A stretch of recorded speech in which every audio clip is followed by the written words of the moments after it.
From stories around the world to stories here at home, this is the National News Broadcast. A pleasant evening. I'm Dilanjali Ananda. A very good evening. I'm Lakshita Singh, and to start off, we take a quick look at the headlines for tonight. Travel restrictions will continue until the 7th of June. Mobile services will be operated to sell essential goods. The 5,000 rupee allowance will be paid from the 2nd of June to those who have lost their income. Satosa will provide a relief pack. The President instructs to give the second dose of the Sinopharm vaccine at the same place where the first dose was given. Another 2 million vaccine doses will be brought to the country on the 8th of June.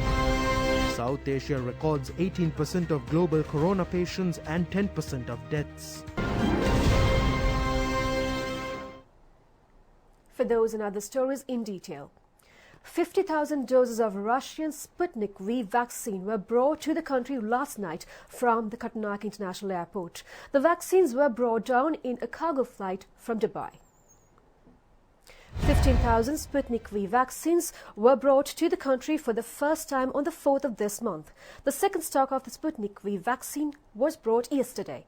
The stock of vaccines was taken to the main store complex in Colombo in the freezer truck of the State Pharmaceutical Corporation.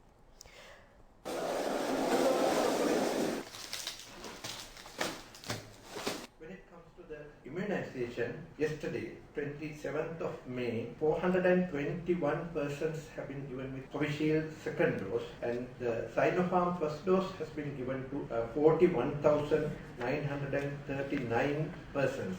Total number of 351,962 persons have been given the second dose of Covishield, and 563,409 persons have been given with Sinopharm first dose.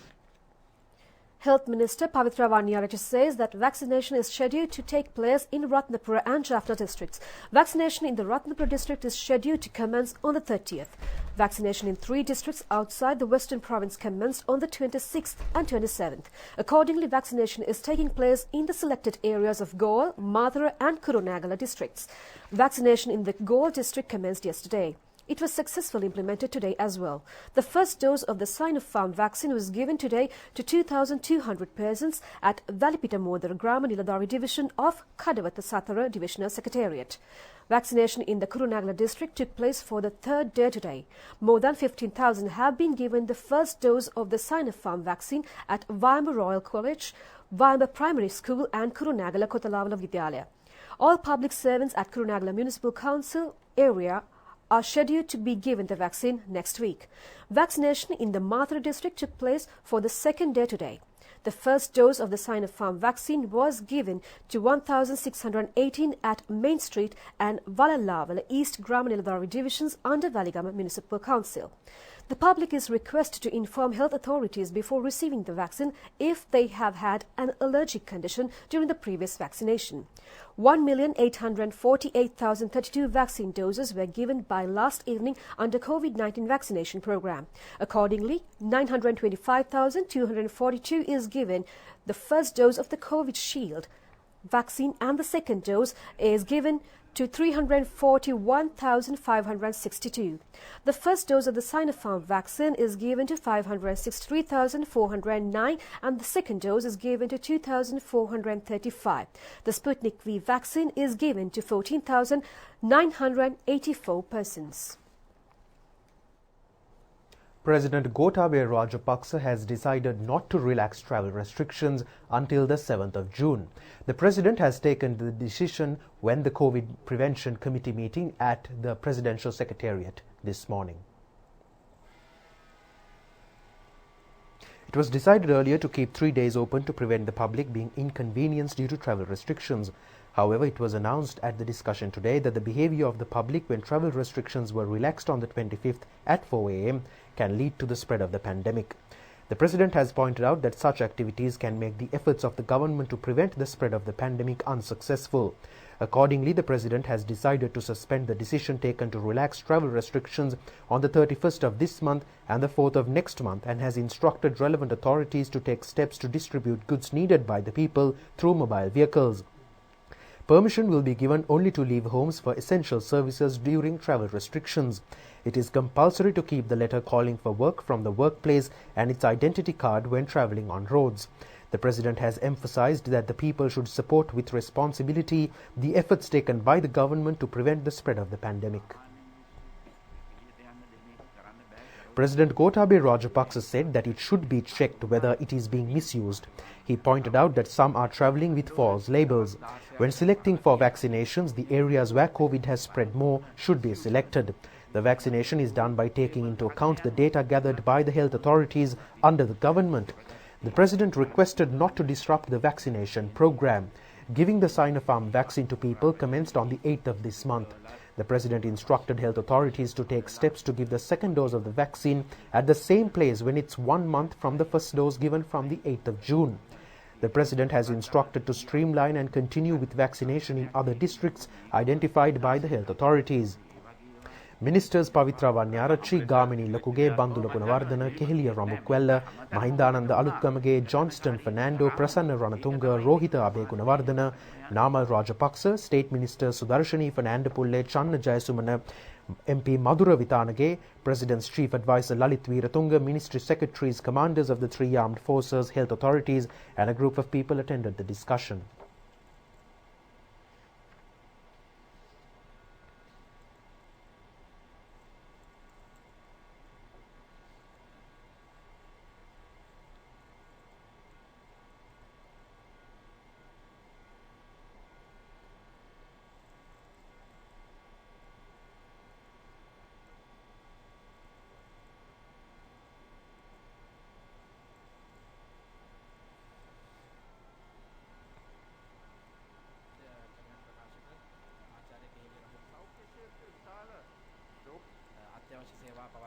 A media briefing on maintaining essential services during travel restrictions took place this morning. After the present situation, we come to certain conclusions with regard to the 31st and the 4th, which was earlier announced as that people movements, all restrictions were taken out for the purpose of, the daily purchases and to have their basic requirements.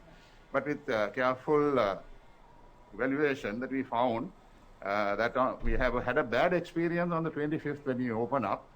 There was, sorry to say, I think we did not expect the manner in which the people behaved on that day. And therefore, we had to decide that opening up even temporarily or in between these days are not going to help us for the main cause. The main cause is to control this epidemic. And to control it, we need a certain, perhaps not very favorable, not perhaps very, I would say that one would agree sometimes, but with certain careful evaluations that we had to make these decisions, where the 31st and the 4th also to continue as with the limitations. So that is where we stand.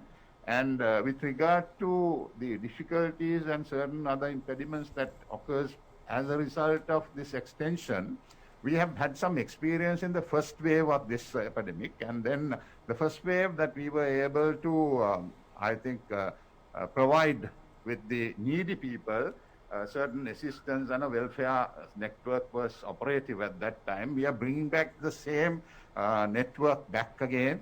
To facilitate the people who are in need and to make sure and ensure that the basics are provided to all citizens. And that's crux of the matter, and that is exactly what we discussed at length. But if you put it in a nutshell, this is exactly what we have to say at the moment.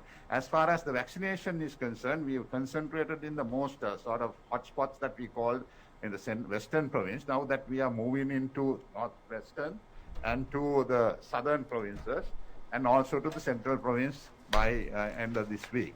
So basically what happens is we have again taken into consideration all advice given to us by the health sector as to how we should sort of control and manipulate and administer the entire system of vaccination in order to control it completely. So we are on the course of action with advice from the health sector in this regard. Police say that 829 persons who violated health guidelines during the 24 hours ending at 6 a.m. today were arrested. It is the highest number of individuals arrested for a day in connection with violating quarantine regulations. Operations are continuing to nab individuals who ignore health advice. A drone operation took place today at Kaluthara Vettumakada area to find persons who violate travel restrictions. The operation was conducted with the assistance of Kaluthara South Police. Another drone operation took place today at Grand Pass Police area. Police motorbike team arrested the individuals who were violating quarantine regulations. A group of officials including DIG Ajit Rohana and Police Environmental Division Director SP Roshan Rajapaksa monitored the operation. Vehicles were checked by placing police roadblocks at Piliyandala Bokundara area today. As a result, a huge traffic congestion was seen. Police dispersed a group of people who came to attempt religious rituals at a Kovil at Hatton Aryagama area, ignoring corona risk. It is reported that the priest of the Kovil has arrived at the place from Hatton Ruwanpura area violating travel restrictions. Dry food packs valuing 5,000 rupees were distributed among the people at several isolated areas. 350 families have been provided with the assistance. A wedding has been held at a hotel in Kaduwela Koratota area, ignoring travel restrictions. A team including OIC of the Navagamuwa Police Crime Division raided the place this morning. Nearly 50 persons from Padukka and Kaduwela areas who attended the wedding have been subject to quarantine at the hotel itself. It has been decided to provide training on COVID treatment methods to the staff of Ayurveda hospitals provided by the Health Ministry for COVID-19 treatment. The training is scheduled to commence within the next 2 days. The decision has been taken during the progress review meeting of the COVID-19 Special Task Force, which took place at the Health Ministry under the patronage of Minister Pavitra Vanyarachi. State Minister Sisira Jayakodi mentioned that instructions have been given to the Ayurveda department to provide physical and human resources without a shortage. An intermediate treatment centre has been set up at Mulleriava Hospital premises to treat prison officials if there is an increase of COVID-19 among them. Prison media spokesman Chandan Ekanayaka visited the place today to look into its activities. Chief organizer of the Kolonnava seat of the Sri Lanka Potujana Peramuna Ajit Subasinghe has contributed to prepare the 350-bed treatment centre. Mayor of the Kawaguchi city of Japan's Saitama prefecture, Nobuo Okinoki, has donated an ambulance to the country on a request from Sri Lanka's ambassador in Japan, Sanjeev Gunasekara. The ambulance was handed over yesterday to the ambassador during a function in the city.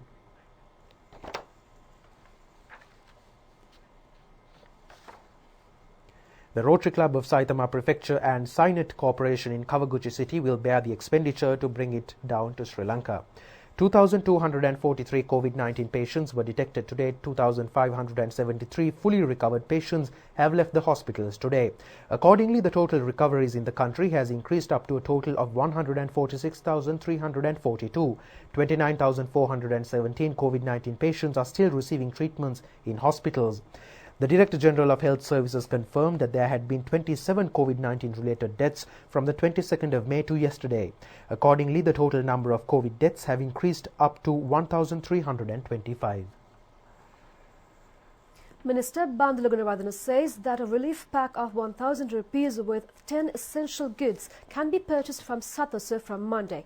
He said that Satasa implements efficient and health protective methods when providing quality goods at fair prices.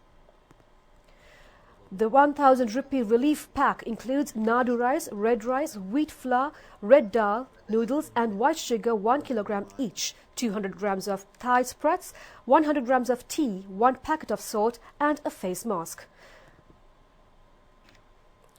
The public can order the 1,000 rupee and 5,000 rupee relief pack and the list of goods according to their needs online through www.lankasatasa.lk website and our 1998 hotline number. The government says that the Express Pearl ship which caught fire has conducted operations in Qatar and Indian ports before sailing to Sri Lanka. During a media briefing today at the Government Information Department, it was disclosed that there were 513 containers to be unloaded at the Colombo port. සමහර අය කියන්න උත්සාහ කරනවා මේ time and again these things happen, and we do these rework operations taking into the account the precautions to be taken depending on the severity of that chemical or the danger of that chemical, because all that is given in the safety data sheets. So even this one, we did have the facilities to do the rework and facilitate their request if it came in. We also have an obligation to help, because we are saying a maritime hub or a transshipment hub, then we should be able to assist and facilitate all those services which go in with the normal shipping business. We do have an obligation as well regarding the legal obligation. When someone is in distress and requesting assistance, we have to provide that assistance to save the life, property, and then our marine environment. I think there was a concern that whether we call this and got this thing into our backyard without a thing, but this was a scheduled caller, and also to reiterate that this was the third voyage of this vessel. This vessel, having been delivered in February, made her first call to Colombo on the 17th of March and left on 18th. Her second voyage, she called on 17th April and left on 18th April, and this was the third voyage. So she is a scheduled caller. She is on their what they call the ABN service of that particular feeder company, express feeders. And we do have, not only when they are in our backyard, there is a search and rescue area for our country that is under the responsibility of our Maritime Rescue Coordination Center, where our Sri Lanka Navy has been empowered to provide those services. And even when they are away from the port, we still have, just to remind, I think most of you would remember in 2017, the MSC Daniela incident. She was not coming to Port of Colombo. She was in our area. She was about 100 miles away. When they requested, we got them. We went out and got them, and finally managed to do the rescue operation with minimum damage. So that obligation is there. We can't get away from that obligation of providing assistance when somebody requests. Minister Douglas Devananda said that several teams from NARA are studying the ocean environment system and marine life. Meanwhile, about 1,200 fisheries families at Wattala, Usweta Keyyava, Pamanugama and the Kovita have not been able to engage in their livelihood due to the impact of the incident. Several police teams have been deployed to search for debris that has been washed ashore from Maravilla to Chilau Beach. Chilau SSP Lalit Rohana Gamage inspected the coastline today. A safe dam has been set up to prevent oil and waste of the ship being washed into the Negombo Lagoon. The dam has been built by the Navy and Coast Conservation Department around Kogalavala and Mankulia bridges. The Air Force today observed the present situation of the Express Pearl ship. They used Beach King 200 observation plane for the operation.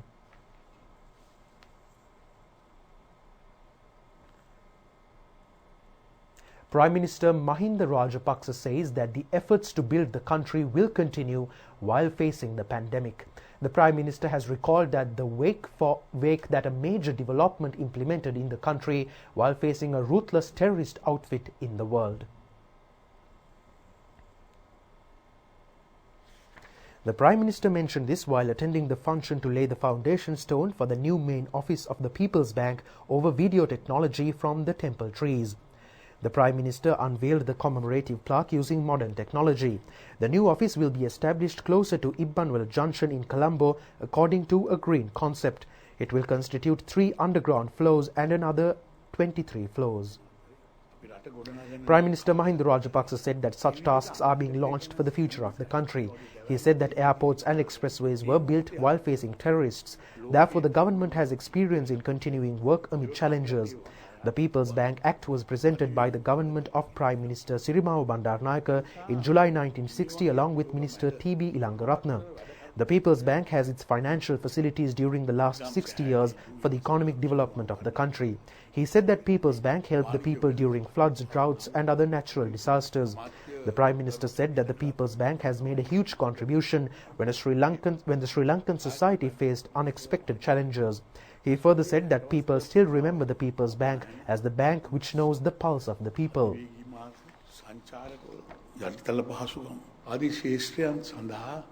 මුල්‍ය පහසුකම් ලබා දීලා රටේ ආර්ථික සංවර්ධනයට දක්වූ දායකත්වයද අපිට සුළුපටු සලකන්න පුළුවන් කමක් නැහැ. ආර්ථික සංවර්ධනයේදී පමණක් නෙවෙයි මතකයි සුනාමි ව්‍යසනය, ගම් වතුර, අනියම් උදුරු වැනි ස්වභාවික අපදා අටකැඩුණු අවස්ථාවලදී ඒ වගේම 30 වසරක යුද්ධයෙන් අවතැන් වූ ජනතාවට උදව් කළේ මේ බැංකුව බව අපි දන්නවා. විශේෂයෙන් පසුගිය වසර ගතහොත් COVID-19 අර්බුදයත් සමග ශ්‍රී ලාංකික සමාජයේ අත් නොවිඳි අභියෝගයන්ට මුහුණ දුන්න අවස්ථාවේදී ජාතික ආර්ථිකය ස්ථාවර පවත්වා ගන්නට මහජන බැංකුව විශාල දායකත්වයක් ලබා දුන්නා. අපි දන්නවා. ජනහද හඳුන්වන මහජන බැංකුව කියලා.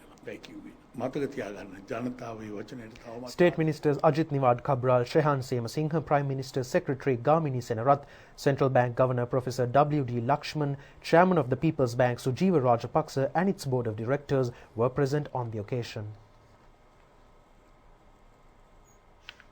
The government points out that the Colombo Port City Act will not affect Sri Lanka's non-aligned foreign policy. During a media briefing today, the ministers emphasized that investments at the port city is open for all countries. We would like to make it abundantly clear that there is no exclusivity whatsoever. The People's Republic of China created the infrastructure, but that is by no means exclusively for the benefit of investors from China. That is not the case at all.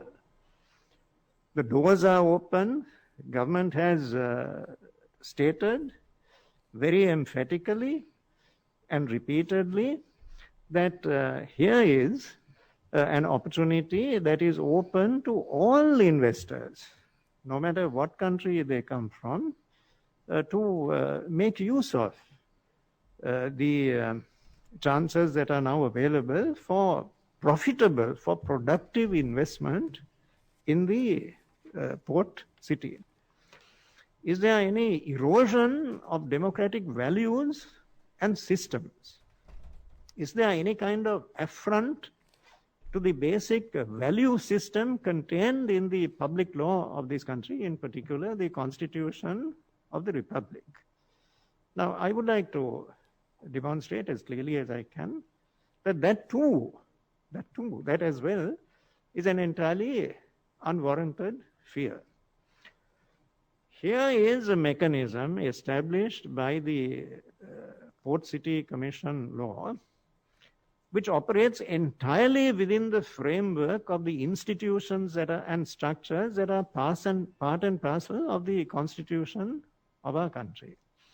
Now, what are the institutions that are thought to be in peril, that are said to be in jeopardy in consequence of the powers and responsibilities vested in the Port City Commission? First is Parliament. So if you look at the law overall, what could have been done? Anything different to this? The land belongs to Sri Lanka, part of the Sri Lankan territory. Title remains with Sri Lanka. Even the percentage of land which we have given on a 99-year-old lease to the developing partner, China Harbour Company, title remains with the government of Sri Lanka. So even if they want to sublease it for development, the government of Sri Lanka, prior to the bill, the UDA, after the bill, the commission, need to be a signatory. So our title, there is no question about it. Second one is, not everyone can come and invest here. You need to apply to the commission and obtain a license. Only a licensed entity could invest here and carry on their business. To whom are they applying? To the commission. So commission is appointed by the president of the country. His Excellency, the president, is appointed by the people of the country. And he has to go and meet the people at the end of the term. So therefore, everything is transparent, logical, and can easily identify. And the most important thing is, if any company wants to invest here, first they must register with the Sri Lankan Company Register as an offshore company. So transparency is very clear on that. All the Sri Lankan laws, including money laundering to everything else, applies for Port City other than the laws which are mentioned in the schedules. That's it. What are those laws? In order to set up a single window entity, so that one-stop shop, some of the local government laws, the powers have been given to the commission. Second one is, from certain laws, there are exemption given, identical to what the BOI is even now providing. So therefore, there is no need for there is absolutely no need for a different interpretation on this. Everything is very transparent, everything is clear, and this is open for business for everyone. We estimate in the first few years the GDP to have a new contribution of around $4.5 billion. Now, in a country where the GDP is around the $80 billion mark, 4.5 billion is quite a substantial contribution. So we need to have that. Then at the same time, we are also hoping that it would generate about 83,000 jobs to people who will be paid in dollars or in foreign currency, so that they don't need to go to Dubai, they don't need to go to Singapore to work, they can work out from Sri Lanka itself. After the city really takes effect, we would find that this city would generate at least 200,000 jobs and around $15 billion to our GDP.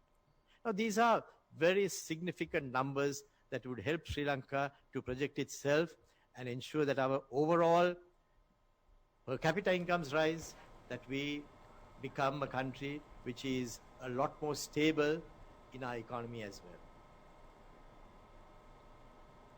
Moratuwa Mayor Samanlal Fernando, who was arrested on the charges of obstructing duties of doctors during corona vaccination program, has been remanded until the 11th of next month. The suspect was remanded when he was produced before Moratuwa Additional Magistrate today. He has been accused of scolding and threatening a lady doctor during a vaccination program at Moratuwa Molpe and Moratumulla North Gramasewa divisions. According to a complaint made to the Moratumulla police station, a police team was prepared to arrest him and he was taken into custody after surrendering to the Mount Lavinia police today. The mayor has been accused of obstructing duties of doctors while violating quarantine regulations.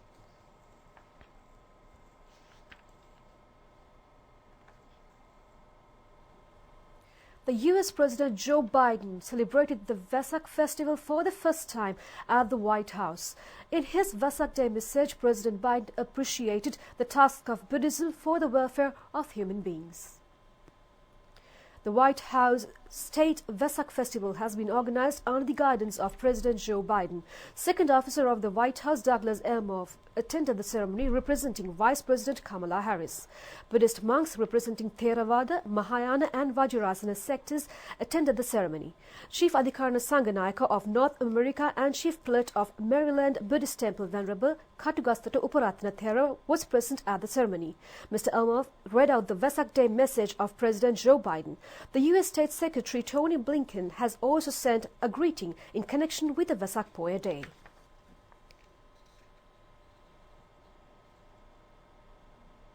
Meanwhile, a Vesak festival organized jointly by the Sri Lankan Embassy in France and UNESCO agency was held recently in Paris.